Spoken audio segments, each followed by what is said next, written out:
Message from October 2022.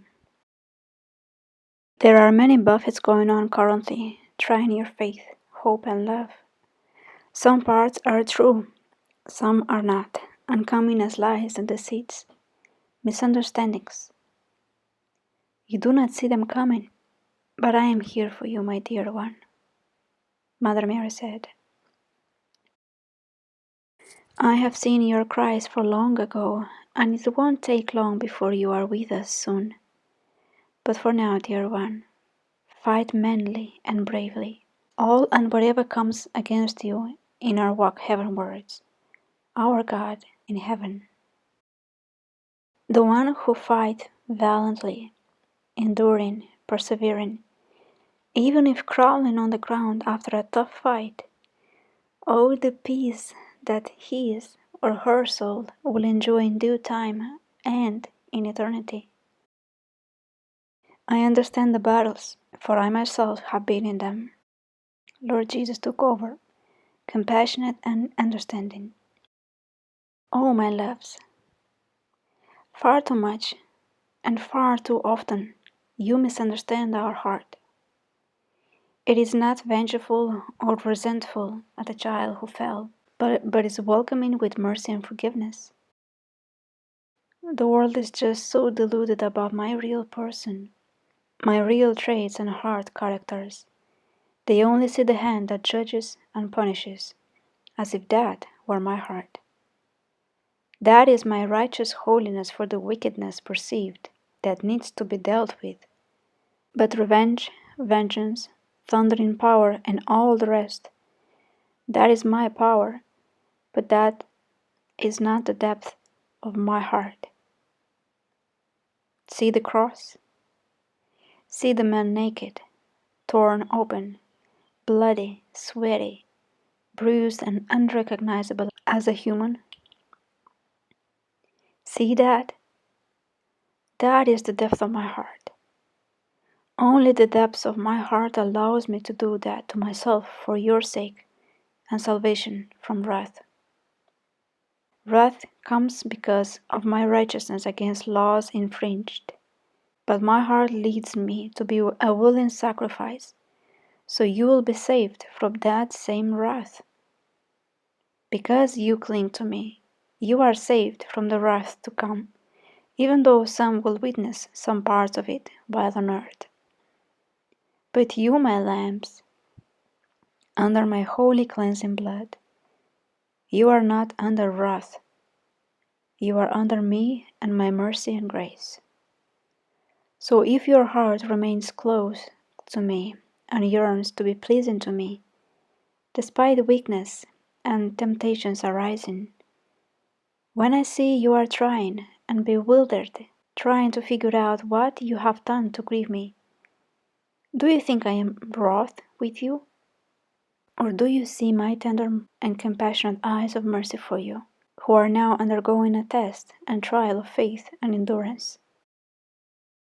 Too many, because of how your lives have gone, some very harsh and with wounds. Many expect me to react and act as their peers used to do on them. But my loves, man, humanity, was made in my image, after my likeness, not me after man's likeness.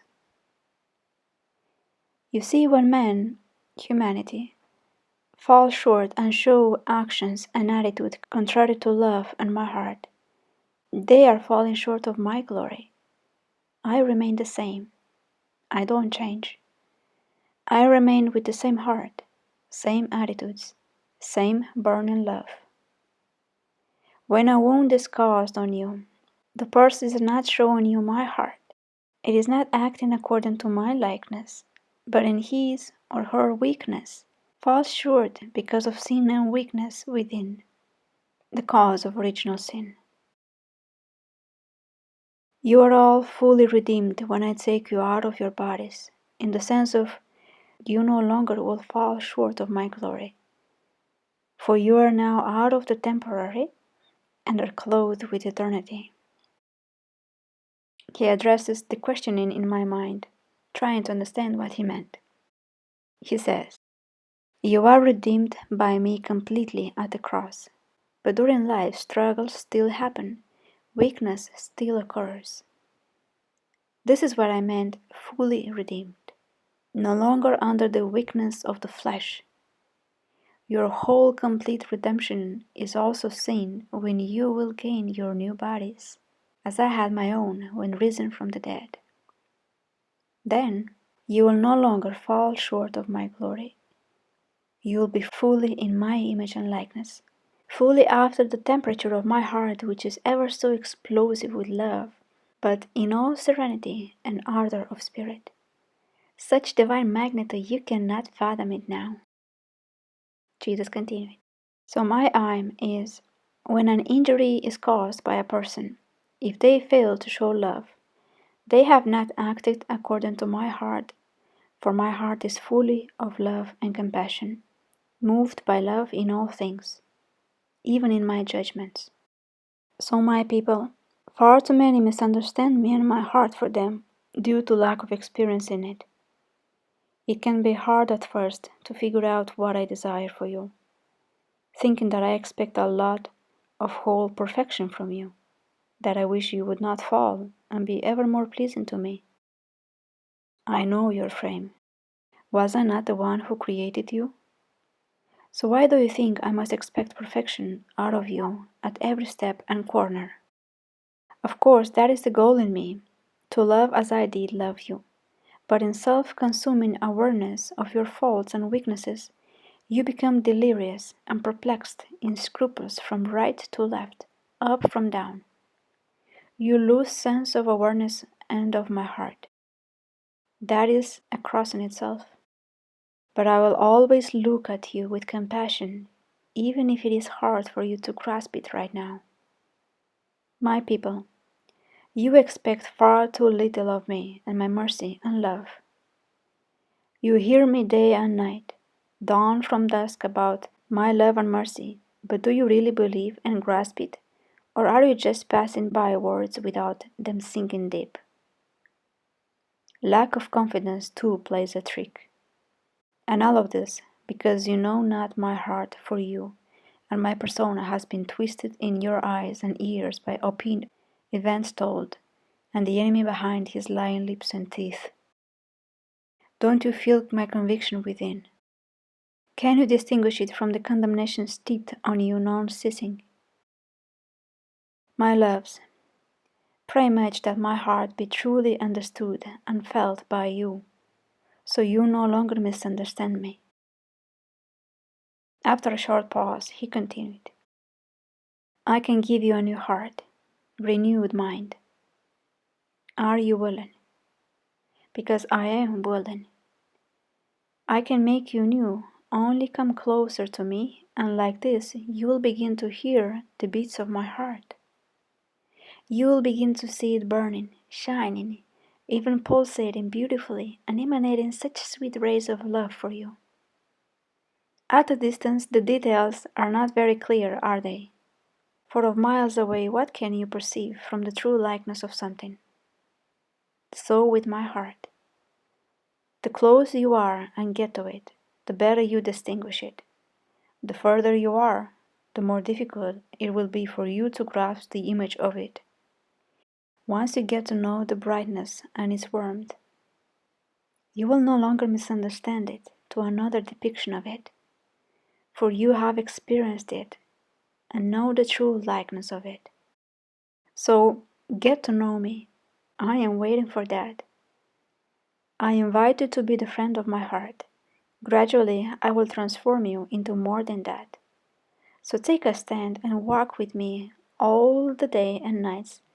Whatever you do, cultivate your relationship with me and be expectant. All who approach my heart get transformed into its likeness. You won't remain the same. Be open to me in all areas and refrain nothing back. Come, dear ones, know your best of friends. You lose nothing by knowing me.